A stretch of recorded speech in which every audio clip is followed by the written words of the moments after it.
The scary clown statue story is an urban legend about a babysitter who finds herself alone in the house with a creepy statue of a clown.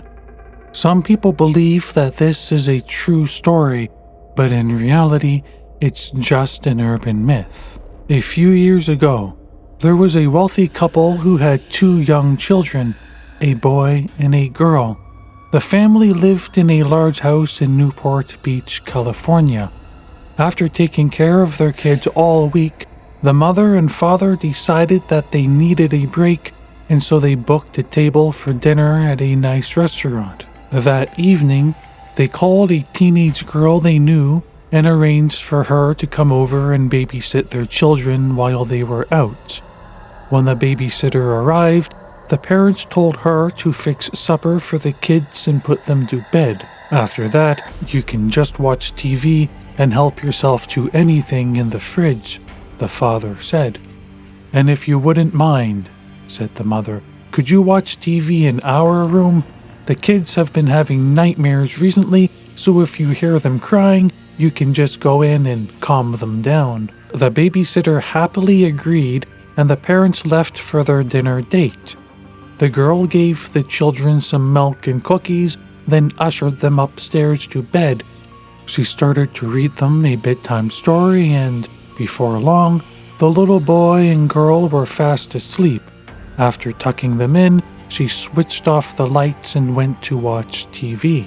When the babysitter walked into the parents' bedroom and sat down, she noticed that there was a creepy-looking clown statue standing in the corner of the room. She tried to ignore it, but it looked so eerie and disturbing that it sent chills down her spine. She felt as though its eyes were staring straight at her while she watched TV. As time passed, the babysitter started to feel more and more uneasy about the clown statue. Whenever she glanced at it, she got the unsettling feeling it had moved ever so slightly. Finally, the clown statue began to freak her out so much that she couldn't handle it any longer. She decided to go downstairs and phone the parents. When she dialed the number they had left for her, the father answered. "Hi, it's me," said the babysitter. "Everything's fine. The kids are fast asleep in bed, but I was just wondering, would it be okay if I watched TV downstairs?" "Of course," replied the father. "But why?" "I know it sounds silly," laughed the girl, "but the clown statue is creeping me out." "The clown statue?" asked the father. "Yeah, the clown statue in your bedroom," the girl replied. The phone went silent for a moment. "Listen to me very carefully," said the father. "Take the children and get out of the house. We will call the police. Go now." "What's wrong?" asked the girl. The father gulped and replied, "We don't have a clown statue." For a second, the babysitter stood there, stunned. Then, she dropped the phone and raced upstairs and grabbed the children.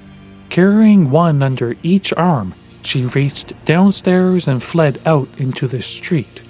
Huddled on the sidewalk, comforting the 2 children, the babysitter looked at the bedroom and saw something that made her scream out in horror. Peeking through a gap in the curtains was the white, painted face of a clown. It stared at her for a moment, then sank back into the darkness. Within minutes, the police arrived and cautiously entered the house. In the upstairs bedroom, they found a man dressed in a clown suit.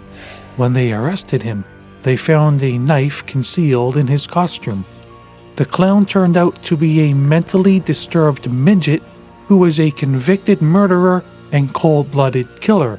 The evil man had been stalking the family for months, lurking in their attic during the daytime and coming out to sneak around the house at night. For weeks, the children had been complaining about a clown statue that stood in their room and watched them sleep, but the parents just dismissed this as nightmares.